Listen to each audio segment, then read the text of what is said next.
All right, what's up, everybody? I just, haven't done an update on this tank in over a year, maybe longer. So, just throwing something else out there if anybody's interested. So this is if you follow on the channel, then I used to do videos, pretty regular videos on the tank, but I stopped for about a year period with so much going on, and now I'm just starting to kind of make videos again on both. Well, on primarily the 100 gallon, our main tank. But this is a WaterBox 35 point something, 35.2, all in one. I bought it roughly around the same time that I did the Innovative Marine 100 gallon. So it's about 2 years old. At first, I did attempt some corals in here. This was kind of my first. I actually got this one in a little bit before the Innovative Marine, but I tried some SPS in this tank and some Acropora and killed them off. That didn't go well.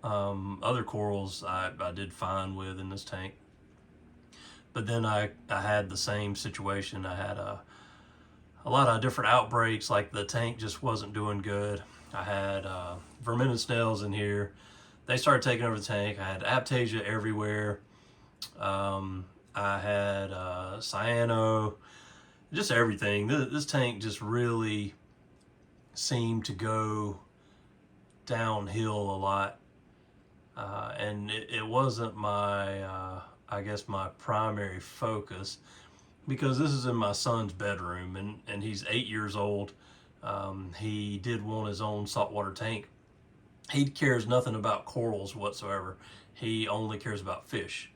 So I had his fish in here, which he liked, but the corals just didn't get a lot of attention. And a lot of times when he was in here, I didn't come in here and try to do things or whatever, or tinker with it a lot. So anyway, I tore this tank down as well, did a reboot on it. So it got all new rock in it, a new scape. So it's been going, I guess, a little bit longer than the Innovative Marine when I did the reboot on this one. I think it's probably been going about maybe 6 months, I guess. So, I mean, as you can see, there's no corals in here. This is fish only. We have the yellow chorus wrasse, the coral beauty, the mated pair of clownfish, a Midas blenny, flame hawk, if I didn't mention that one, and a lawnmower blenny. Other than that, I have some trocus snails in here, some blue leg crabs, and I did put a sea urchin in here as well. I don't see it right off. I see it every now and then, but I think it's still in here.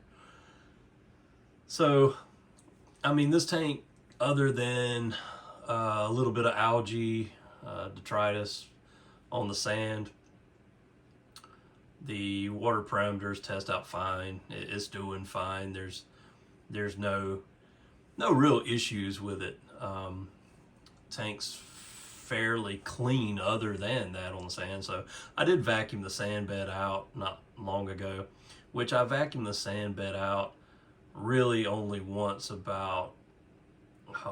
every couple months, I guess. I don't do it often. So I do a bi-weekly water change on this tank, which is I do about 10 gallons at a time. Let's see, basically every other water change, I switch out the bag of ChemiPure carbon and GFO that I run there. It's just that ChemiPure Elite. So I run that in this tank. Other than that, I change the filter socks every weekend. So that part's done as far as maintenance. I am dosing kalkwasser to this tank just because of the pH issues.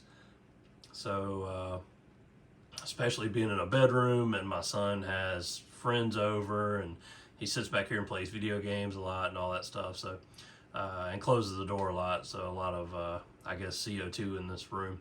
So the pH in this tank before kalkwasser was dropping down to like 7.6, and the range was like 7.6 to 7.8. So I'm dosing at somewhat of a low level of kalkwasser. I'm dosing 50 mLs a day, and it's that maintains the pH at the low is 7.8, and it gets up to about 8 is the high. But you know, not having corals in there, I'm good with that range. I think the fish and inverts, you know, even kind of struggle when you start dropping below 7.8. I think everything doesn't really care for that low pH. So I just mainly, you know, I'm doing it to try to keep everything as healthy as possible. So the 50 mLs of kalkwasser achieves that. Other than that, the only thing I'm dosing to this tank is the Brightwell, is it Microbacter Clean? So I dose that once a week. And then, yeah, other than that, it's just feeding them. This tank I only feed once a day because it doesn't have any anthias or anything, and the fish seem healthy and seem to do fine with that. I do not feed this tank any frozen. They only get pellets, since the Coral Beauty and the Lawnmower Blenny are more herbivore diets. I do I have the herbivore blend and the regular blended pellets all in a bag together. And like I said, I go by kind of how much they eat. I'll put a pinch in there to start with, and if they knock it all out quick and I'm not seeing any hit the bottom, then I'll put some more in there. But really only one time a day feeding. So yeah, other than that, I mean, this tank is now very simplistic. It's easy to maintain and deal with. I really don't even have to clean the glass that often. I don't know if that's really more the Brightwell Clean, or if it's the I'll lose my train of thought, if it's the Carbon GFO, the ChemiPure combination. But one of those two are probably, or both together, are probably helping me out with that. So yeah, I never have to clean the glass really. I do clean the glass and scrub it or scrape it when I do my water change every 2 weeks, but that's pretty much it. I don't know, like I said, my son doesn't care about having corals in here. He just likes his fish. So I don't know if I'm going to go the trouble of adding any corals in here. If I do add anything, it's going to be super simplistic. I'm not doing all the testing all the time on this tank. I'm not, you know, going to be as involved with this tank other than what I'm already doing. So I thought about actually just doing some green star polyps again. Had those at one time. You know, they'll take over the rock and everything else, but I was thinking about just adding some of those in here just to have something that'll give it some more color and movement and things with the water flow. So still debating on that. And I might put some other simple stuff in here. I almost thought about doing green star polyps and then like rock flower anemones or something like that. I don't know. You know how it is when you have a fish only tank. You almost just want to have something in here, and then I don't want anything that the Coral Beauty is going to pick at. I've seen years ago I had a Coral Beauty, and then what's the other one? The Dwarf Angel, the flame fish or whatever. I had one of those too, and I had GSP, and they would nip and pick at it at times, but it never did hurt it. It just grew like a weed regardless. It would close up when they'd nip at it and then come right back out. So I know they'll be fine with that. And the rock flower anemones, I think they have a sting so that, you know, fish will leave them alone. So, you know, I might go that route. I kind of want to just add something in this tank, so we'll see. But anyway, you know, I wanted to, for anybody interested, I had somebody had asked me at one point what was the status of this tank, since I hadn't done any videos on it in over a year. And that's mainly been because my focus is on my 100-gallon tank, and that's where all my corals are, and all my equipment and everything that, you know, that I'm really, my test case and everything I'm trying to accomplish is going into that tank. This one is just purely for my son back here. So he'll sit here and play on his computer, which his desk is right beside the tank. He plays games and does his school work on his computer and watches his fish swim around. So strictly for him.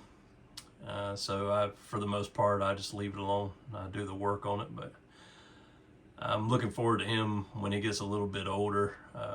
Start getting him involved in doing water changes and things like that. He's a little bit accident prone, so I'm afraid if I try to get him started with it now, I'm gonna end up with water everywhere. But anyway, yeah, let me know if you have any questions or anything about this tank. It does have the Radion Gen 5 light on it, and it has a it has a Neptune controller, and it has a Neptune dose that I'm using for the Kalkwasser. And I have a battery backup on this one. It has the Tunzi for the automatic top off. I have a trigger systems, like 10, I think it's 10-gallon ATO. Or no, 5-gallon. Yes, the 5-gallon model. Heater, I'm just running the Eheim Jaeger. I can't remember if it's a 75 or 100 watt. Sicce return pump, I think it's the 2.0. And I think that's it as far as equipment on this tank.